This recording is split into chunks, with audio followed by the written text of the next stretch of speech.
സേൻ പ്രകാശ് തുടരുന്നുണ്ട്. അവിടെ ബലാത്സംഗം നടത്താൻ കൊട്ടേഷൻ കൊടുക്കുക എന്നത് നേരത്തെ ടോം പറഞ്ഞതുപോലെ രാജ്യത്ത് തന്നെ അപൂർവമായ കേസുകളിൽ ഒന്ന്. അതിൻ്റെ വിധിയാണ് വരുന്നത്. മലയാളത്തിലെ സൂപ്പർ താരമാണ് 8ാം പ്രതി എന്നതും ഈ പറഞ്ഞതുപോലെ കേരളം മുഴുവൻ ഈ കേസുമായി ബന്ധപ്പെട്ട് അന്വേഷിച്ച ഒരു കാര്യം, ഇപ്പോഴും തിരക്കുന്ന ഒരു കാര്യം, ദിലീപ് ശിക്ഷിക്കപ്പെടുമോ? ദിലീപ് എന്ന നടൻ്റെ കരിയറിൽ ഇതുമായി ബന്ധപ്പെട്ടുണ്ടാകാൻ പോകുന്ന മാറ്റങ്ങൾ. ശിക്ഷിക്കപ്പെട്ടാൽ സ്വാഭാവികമായും സിനിമയിൽ നിന്ന് പൂർണ്ണമായും തുടച്ചു നീക്കപ്പെടുകയാണ് ദിലീപ്. അതേസമയം ശിക്ഷ ലഭിച്ചില്ല, നിരപരാധിയെങ്കിൽ അതിശക്തമായ തിരിച്ചുവരവ് ദിലീപിൻ്റെ ഭാഗത്തുനിന്നുണ്ടാകാം. ദിലീപിൻ്റെ പുതിയ ചിത്രമൊക്കെ റിലീസ് ചെയ്യാനിരിക്കുന്ന ഒരു പശ്ചാത്തലം കൂടിയുണ്ട്. നമുക്ക് ഡാനി പോളും ആജ്ഞ രവീന്ദ്രനുമുണ്ട്. ആജ്ഞയുള്ളത് ആലുവയിൽ ദിലീപിൻ്റെ വസതിക്ക് മുന്നിലാണ്.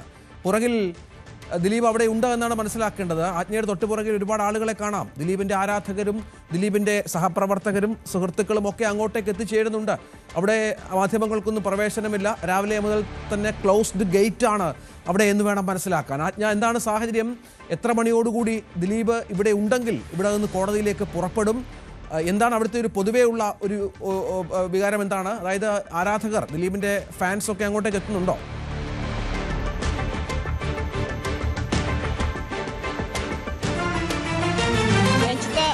ഇപ്പോൾ ദിലീപ് ഇവിടെ നിന്ന് തന്നെ ഉണ്ട് എന്നാണ് വ്യക്തമാകുന്നത്. എന്തായാലും ദിലീപ് ഇവിടെ നിന്ന് തന്നെയായിരിക്കും കോടതിയിലേക്ക് പോവുക. അതേസമയം 10ാം പ്രതി ശരത്ത് ഇവിടെ എത്തിയിരിക്കുന്ന ഒരു സാഹചര്യം കൂടെയുണ്ട്. ശരത്തിനെ പോലെ ഒരാൾ കാറിനകത്തേക്ക് പോയിട്ടുണ്ട്. ശരത്താണോ എന്നുള്ള കാര്യത്തിൽ, കാരണം അത് സീൽഡായിട്ടുള്ളൊരു കാറായിരുന്നു, അതുകൊണ്ട് തന്നെ അത്ര ക്ലിയർ അല്ലെങ്കിൽ പോലും ശരത്താണ് എന്നുള്ള അനുമാനത്തിലാണ് എല്ലാവരും ഉള്ളത്. എന്തായാലും ശരത്തും കൂടി ഇപ്പോൾ ഇതിനകത്തേക്ക് പോയിട്ടുണ്ട് എന്നാണ്. അങ്ങനെയെങ്കിൽ ഇവിടെ നിന്നായിരിക്കും ദിലീപ് പോകുന്ന ഒരു സാഹചര്യം ഉണ്ടാവുക. എന്തായാലും നമുക്കറിയാം 2017 ജൂൺ 28-നാണ് ദിലീപിനെയും സുഹൃത്ത് നാദിർ ഷായെയും ഈ കേസുമായി ബന്ധപ്പെട്ട അന്വേഷണ സംഘം ചോദ്യം ചെയ്യാൻ വിളിക്കുന്നത്. അന്ന് 13 മണിക്കൂറാണ് ഇതുമായി ബന്ധപ്പെട്ട ചോദ്യം ചെയ്യൽ നീണ്ടത്. അതിനുശേഷമാണ് വീണ്ടും 2017 അതേ വർഷം തന്നെ ജൂലൈ 10-ന് ദിലീപിനെ വീണ്ടും ചോദ്യം ചെയ്യാൻ വിളിക്കുന്നു. ആ സാഹചര്യത്തിലാണ്, ആ ചോദ്യം ചെയ്യലാണ് ദിലീപിൻ്റെ അറസ്റ്റിലേക്ക് നീങ്ങിയതും തുടർന്ന് ദിലീപ് ജയിലിലാകുന്ന സാഹചര്യം ഉണ്ടായിരുന്നത്. എന്നിരുന്നാലും നമുക്ക് അങ്ങേയറ്റം കേരളത്തെ ഞെട്ടിക്കുന്ന ഒരു സാഹചര്യം തന്നെയായിരുന്നു ഈ ഇതുമായി ബന്ധപ്പെട്ട് നടി ആക്രമിച്ച കേസുമായി ബന്ധപ്പെട്ടും നടി ആക്രമിച്ച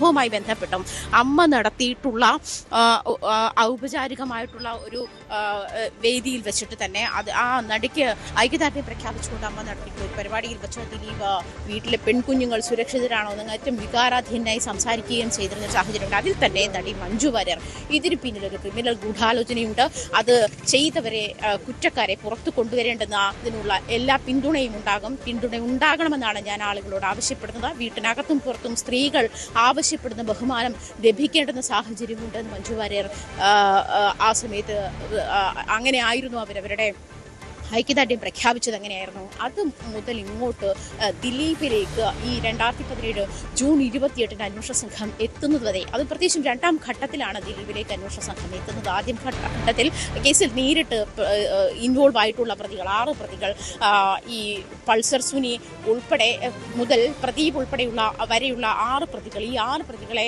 ആയിരുന്നു ആദ്യം ചേർത്തിട്ടായിരുന്നു കുറ്റപത്രം സമർപ്പിച്ചിരുന്നത്. അതിനുശേഷമാണ് പിന്നെ ദിലീപിനെ ചേർത്ത് 2ാമതൊരു കുറ്റപത്രമായിരുന്നു സമർപ്പിച്ചിരുന്നത്. അങ്കമാലി മജിസ്ട്രേറ്റ് കോടതിയിലായിരുന്നു ഇതുമായി ബന്ധപ്പെട്ട പ്രൊസീഡിങ്സ് നടന്നത്. കാരണം അങ്കമാലി അത്താണിയിൽ വെച്ചിട്ടാണ് നടി ആക്രമിക്കപ്പെടുന്നത്. 2017 ഫെബ്രുവരി 17 ഈ നടി ആക്രമിക്കപ്പെടുന്നത് അത്താണിയിൽ വെച്ചിട്ടാണ്. അതിനുശേഷമാണ് ഈ തുടർ നടപടികളൊക്കെ ഉണ്ടാകുന്നത്. നമുക്കറിയാം ഇതിനിടയിൽ വിചാരണ നടപടികൾ നീണ്ടുപോകുന്നു. അതിനുശേഷം 2ാം ഘട്ട വിചാരണ നടപടികൾ, അത് കോവിഡ് ഉൾപ്പെടെയുള്ള താമസം വന്ന ശേഷം 2ാം ഘട്ട വിചാരണ നടപടികളാണ് 2024 ആരംഭിച്ചത്. സെപ്റ്റംബറിലാണ് ആരംഭിച്ചത്.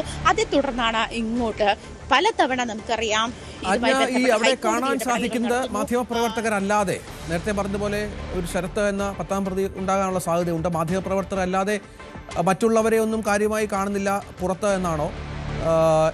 ഏത് തരത്തിലുള്ള ക്രമീകരണങ്ങൾ ഇപ്പോൾ ദിലീപിന് ഒരുപക്ഷെ നിരപരാധിയെന്ന് ദിലീപ് വിധിക്കപ്പെട്ടാൽ, കോടതി തീരുമാനമുണ്ടായാൽ ആഘോഷത്തിനൊക്കെയുള്ള തയ്യാറെടുപ്പുണ്ട്, ലഡു വിതരണമൊക്കെ ഉണ്ടാകുമെന്നൊക്കെയുള്ള ചില വാർത്തകളൊക്കെ പുറത്തു വരുന്നുണ്ട്. അതിനുള്ള തയ്യാറെടുപ്പുകൾ അങ്ങനെ എന്തെങ്കിലും കാണുന്നുണ്ടോ?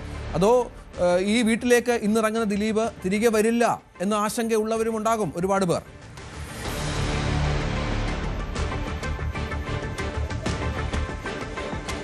രഞ്ജിത്ത്, ഇവിടെ ഇപ്പോൾ വലിയൊരു ആൾക്കൂട്ടമൊന്നുമില്ല. ശരിക്കും ഈ മീഡിയയെ കണ്ടിട്ടുള്ള നമുക്ക് ദൃശ്യങ്ങളിൽ തന്നെ കാണാം. ഇത് ക്ഷേത്രത്തിലേക്കുള്ള വഴിയാണ്. ക്ഷേത്രത്തിൽ പോയി വരുന്നവരും മീഡിയ കണ്ടിട്ടുള്ള ഒരു എക്സൈറ്റ്മെൻറ്റിൽ നിൽക്കുന്ന ആളുകളുമാണ് നിലവിലുള്ളത്. ഫാൻസ് അസോസിയേഷൻ്റെ ആളുകൾ, അങ്ങനെയുള്ള ആളുകളൊന്നും നിലവിൽ ഇവിടെ ഇല്ല എന്നാണ് മനസ്സിലാക്കാൻ കഴിയുന്നത്. രഞ്ജിത്ത് പറഞ്ഞതുപോലെയുള്ള ഒരുക്കങ്ങൾ, അതായത് ദിലീപിനെ പോലെ ജനപ്രിയനായ ഒരു നായകൻ തിരിച്ചു വരുന്ന ഒരു സാഹചര്യത്തിലേക്ക്, 8 വർഷത്തിന് ശേഷമുള്ള അയാളുടെ കരിയറിലേക്ക് തിരിച്ചു വരുന്ന ഒരു സാഹചര്യം കൂടിയുണ്ട്. ദിലീപ് കുറ്റക്കാരനല്ല എന്ന് കോടതി പ്രഖ്യാപിച്ചാൽ അങ്ങനെ ഒരു സാഹചര്യത്തിലേക്ക് പോകാൻ ഒരു പക്ഷേ ഫാൻസ് അസോസിയേഷൻ്റെ നേതൃത്വത്തിൽ അത്തരം തയ്യാറെടുപ്പുകൾ ഉണ്ടായിരുന്നേക്കാം. പക്ഷേ എന്നിരുന്നാലും ഈ ദിലീപ് കുറ്റക്കാരനാണോ എന്നുള്ളത് തന്നെയാണ് കേരള സമൂഹം അങ്ങേയറ്റം സാഹുതം നോക്കിയിരിക്കുന്ന ഒരു വിധി. ദിലീപിന്റെ ആലുവയിലെ വസതിയാണ് കാണുന്നത്. പൂർണ്ണമായും ക്ലോസ്ഡ് ആയിട്ടുള്ള ഗേറ്റ് ആണ്. അവിടെ മറ്റാർക്കും അങ്ങോട്ടേക്ക് പ്രവേശനമില്ല. മാധ്യമപ്രവർത്തകരുടെ വലിയൊരു പട തന്നെ അവിടെ ഉണ്ട്. എന്താണ് ദിലീപിന് സംഭവിക്കുക എന്നതിൻ്റെ ആകാംക്ഷ കേരളത്തിൽ ഏറ്റവും കൂടുതലുള്ള പോലെ ഇവിടെയും ആലുവയിലും സഹപ്രവർത്തകരുണ്ട്, ദിലീപിൻ്റെ സുഹൃത്തുക്കളുണ്ട്, ബന്ധുക്കളുണ്ട്. ഇന്നലെ അല്പം മുമ്പ് ദിലീപിൻ്റെ അനിയൻ അനൂപ് അങ്ങോട്ടേക്ക് എത്തിയെന്ന വിവരങ്ങളൊക്കെ പുറത്തു വരുന്നുണ്ട്. നമുക്ക് ഡാനി പോളിലേക്ക് കൂടി ഒന്ന് പോകണം. ആദ്യം മുതൽ തന്നെ ഈ കേസുമായി ബന്ധപ്പെട്ട് ഇതിനെ ഫോളോ ചെയ്യുന്ന ഒരാൾ കൂടിയാണ് ഡാനി. നമ്മൾ ഒരുപാട് ചർച്ച ചെയ്തതാണ്. എത്രയോ വർഷം നീണ്ട വിചാരണ, എന്തൊക്കെ കാര്യങ്ങൾ നമ്മൾ അതിനുശേഷം കണ്ടു. മലയാള സിനിമയിൽ വന്ന വലിയ മാറ്റങ്ങൾ, അതായത് അഗ്രഗണ്യനായി മലയാളത്തിൻ്റെ എല്ലാ മേഖലയും നിയന്ത്രിച്ചിരുന്ന ഒരു നടന് വന്ന ഒരു പതനം, അത് അന്നൊക്കെ നമ്മൾ മാധ്യമ പ്രവർത്തകരായി പറഞ്ഞ പോലെ ഫീൽഡിലൊക്കെ റിപ്പോർട്ടിങ്ങിൽ ഉള്ള സമയത്ത് അന്നത്തെ കേസൊക്കെ ഓർക്കുന്നുണ്ട്. പി ടി തോമസിനെ ലാൽ ഫോണിൽ വിളിക്കുന്നു, ലാലിൻ്റെ വീടിന് മുൻപിൽ ഈ പെൺകുട്ടിയെ ഇറക്കി വിടുന്നു, നടിയെ ഇറക്കി വിടുന്നു, ലാൽ ഫോണിൽ വിളിക്കുന്നു, പി ടി തോമസ് അതിനുശേഷം IG-യെ വിളിക്കുന്നു, രാത്രി അവരെല്ലാം എത്തുന്നു. പിന്നീട് ഉണ്ടായ സംഭവവികാസങ്ങൾ അത് എത്ര വർഷമായി നമ്മൾ കാണുന്നതാണ്. പിന്നീട് മൊഴി മാറ്റുന്നവരുടെ ഒരു എണ്ണം, list of actors, actress, WCC എന്ന സംഘടന രൂപപ്പെടുന്നു. ഇതുമായി ബന്ധപ്പെട്ട് വലിയ പോരാട്ടങ്ങൾ നടക്കുന്നു. ആദ്യം പിന്തുണച്ചവർ, നടിയെ പിന്തുണച്ചവർ പിന്നീട് പിന്മാറുന്നു. അങ്ങനെ എന്തൊക്കെ മാറ്റങ്ങൾ. ഈ കേസിൻ്റെ നാൾ വഴികൾ നോക്കിയാൽ കൗതുകകരമാണ്, അത്ഭുതകരമാണ്. നിയമവൃത്തങ്ങളെ പോലും അമ്പരപ്പിക്കുന്ന പല നീക്കങ്ങളും ഇതുമായി ബന്ധപ്പെട്ട് നടന്നു എന്നുള്ളതാണ്.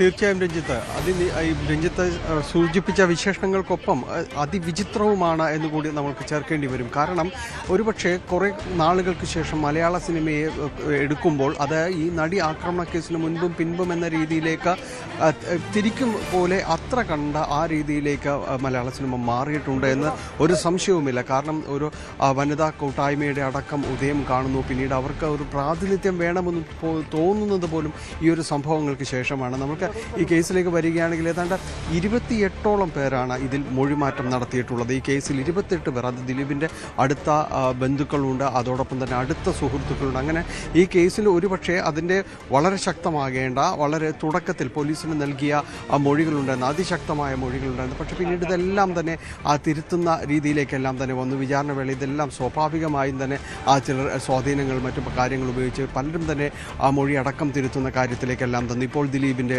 ഭാര്യയായിട്ടുള്ള കാവ്യ മാധവൻ്റെ മൊഴി അന്ന് വളരെ സുപ്രധാനമായൊരു മൊഴിയായിരുന്നു ആ ഘട്ടത്തിലുണ്ടായിരുന്നത്. അന്ന് പറഞ്ഞിരുന്നത് ഈ അമ്മയുടെ റിഹേഴ്സൽ ക്യാമ്പിൽ വെച്ച് അന്നൊരു